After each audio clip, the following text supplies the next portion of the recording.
Hi, crafty friend. It's Justine Dvorak. But I have bad news for you today. Someone has gone into your craft room and stolen all of your colored cardstock. What will you do? Well, you're going to get inky, my friends. This is, of course, hypothetical. I'm showing you the products I'm using today, all from Trinity Stamps. I will have a list of things in the description if you want to recreate this card. But the focus on today's video is making do without colored cardstock. So pretend that a little crafty fairy came into your craft room and stole all your colored cardstock. What will you do? You will die cut everything with white cardstock and you will get inky. We're going to get inky. So I'm starting with my white smooth cardstock from my stash and die cutting all of the pieces I will need to create this adorable shaped gnome sledding winter inspired card. This is one of my favorite dies from Trinity. I love the donut one as well and the coffee cup, but I think it's because I love shaped cards. Personally, I think they're fantastic. But so tip number 1 is to start with a good white cardstock. So if you're going to be ink blending, you would like things to be smooth. So find a good smooth cardstock that you enjoy. Because remember, someone has stolen all of your colored cardstock. So you're going to pull for whatever you have left, which is smooth white cardstock. Hopefully the crafty thief left that behind. Tip number 2. You can blend an ink blend before and after die cutting. Now I'm only going to be doing my ink blending after die cutting, but here are a few things that can help with die cutting or ink blending before die cutting. If you want a smooth color transitions like blending and getting a seamless blend before die cutting and maybe not lose some of the detail, if you're a heavy-handed blender, I would die cut after you ink blend. But I have fantastic things in my craft room from Trinity. Now look at this little brush. Boom, we have some shading on our snowy frosting immediately. And all I did was grab a little shading sidekick, which is a blending brush from Trinity. I just used whatever was left on there. Same with this cupcake piece. Whatever was left on my brown paper or in my brown brush, I just used that. Whatever was left on my black one, I used as shading for my snowbank. And yes, I made my cupcake vanilla because today, when this video is going up, it is National Vanilla Cupcake Day. Yes, November 10th. Mark your calendars, people. Make a cupcake if you want to celebrate.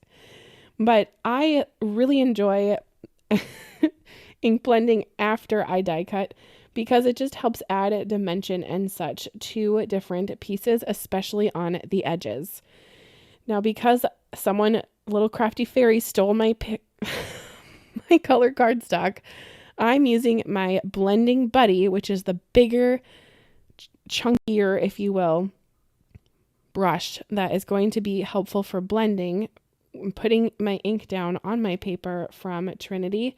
And this is my teal one. So this is going to be with my Salvage Patina Distress ink. And that will just give a little bit of a teal frame to my whole area. Just so pretty and just kind of like that cool, cold tone. Now I'm going to grab Shaded Lilac, which to me, it's kind of blue. I know it's purple, but it's kind of blue. My brush had a lot of Simon Hurley ink on it, which was the Crown Me Purple. So it's going to look kind of purple here because that ink was still on my brush, but that Shaded Lilac is definitely more of a cool purple. But tip number 4 is trying color combinations that pop. So if you are not great with color, go research some color wheel things. You could grab the color little cube things that are helpful for figuring out color combinations. Go to Pinterest, go to Google, figure out a color combination that you like and just really lean into that.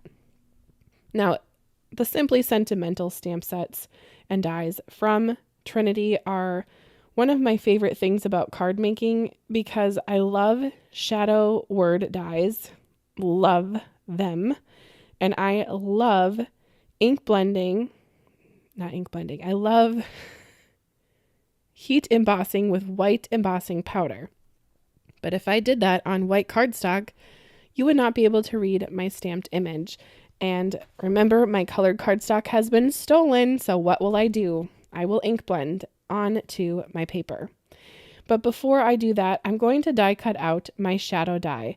And I'm using some ribbon stick that's from Trinity to put on the back of my white paper and on the back of this other paper, because I want it to be easy as can be to put onto my project. So I'm just going to ink blend a little bit on the corner of this white paper. And then when I die cut out the shadow for the word special, it will be tealish blue. And that will go with the background little haze of the cupcake.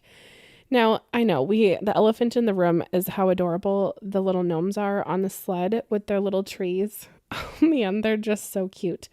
That is a stamp set from Trinity. I will link that down below. I love a gnome, and Trinity has fantastic gnome stamps. So, I had to grab a gnome because they're going to slide on the frosting of this cupcake.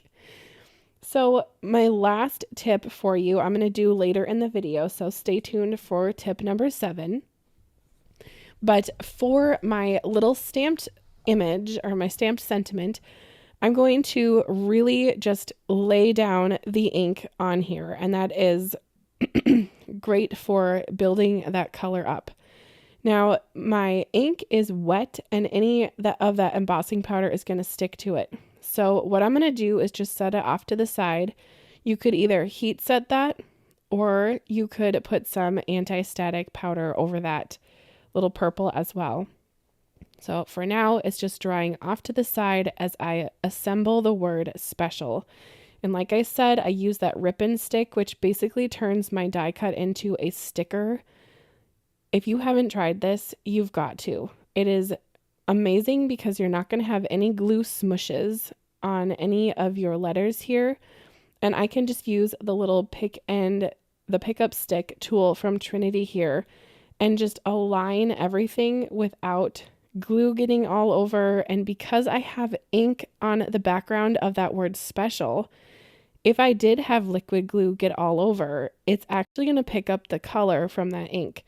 So that ribbon stick really saved me a crafty accident that was potentially looming in the background. All right, I used a little anti-static powder there to make sure everything was dry and not going to stick. And then I'm just using some clear embossing ink here to stamp out 2 words. Now, these words were from the Simply Sentimental holiday. So I am mixing and matching different stamps and dies from my stash of Trinity items and really just making this vanilla cupcake celebration card my own. And it just says extra special greetings is going to be my final sentiment on my project. So it could be a holiday card, a Christmas card, a winter birthday card. It could just say hello to a friend, a hello card, because special greetings is very open to interpretation.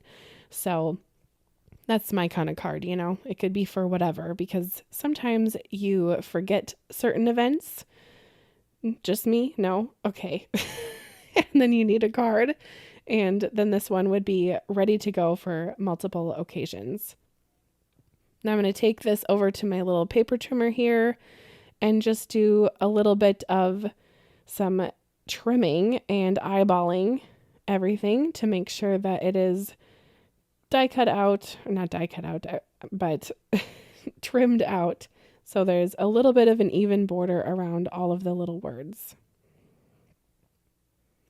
I love that the purple on the back of these word dies here really coordinate with my cupcake wrapper. I think it just makes everything tie in well together. Now, if you have questions about coloring the little characters here. I colored them off camera because I really wanted the focus of this video to be highlighting the fantastic brushes from Trinity. But if you have questions, just ask and I can answer those for you in the comments. Now to assemble, I like to assemble with my shaped card open. So I have not done that final crease just because I like to make sure everything is looking straight and is lining up with the border, because that teal border is really just going to be that soft, icy haze that I really love to see. Then I'm going to use these thin 3D foam squares from 3L and pop up the frosting part. And I'm also going to pop up the sentiments that are on the bottom. Next, to work on the top of the frosting area, I'm positioning my 2 trees off to the left on the bottom. And then I'm going to pop up the little tree with those same foam squares just for added dimension. Now I like to work in threes and odd numbers, so I have 2 trees and 1 stamped image of my little gnomes, but adding a 3rd tree might be kind of cute because it would be 3 trees, 2 gnomes. But I didn't want to go crazy with my cupcake topping. Definitely done that in the past before. Now I'm going to add sparkle spots because I love sparkle spots. I do have sparkle spots in every color that they come in, but these are the blue sky sparkle spots. So they have a bit of a teal sparkle to them, and on top of the purple card, it just looks so gorgeous. So I'll just add those on with my little pickup stick, coming in very handy yet again. I'm just going to add 6 of them. So yes, it's an odd or an even number, but they are in groups of 3, and that's all right with me. We're going to add a little bit extra oomph to the bottom here in just a minute, but I will go ahead and score with my creasing tool just to give it a strong crease. Now here is tip number 7. You've been waiting for it, but it's the finishing touches. So I am going to be adding this white gel pen here to my stamped areas, but I also am going to add it over where I did the ink blending. And this just gives that extra special little finishing touch and makes a little bit of snow because they're sledding. Let me know what you think about this card down below in the comments. As always, I will have everything linked for you in the description, and I would love to answer any questions that I might have left you with here today. So if you liked or learned anything, please hit the like button and subscribe to the channel for more. Thank you so much for watching. Bye.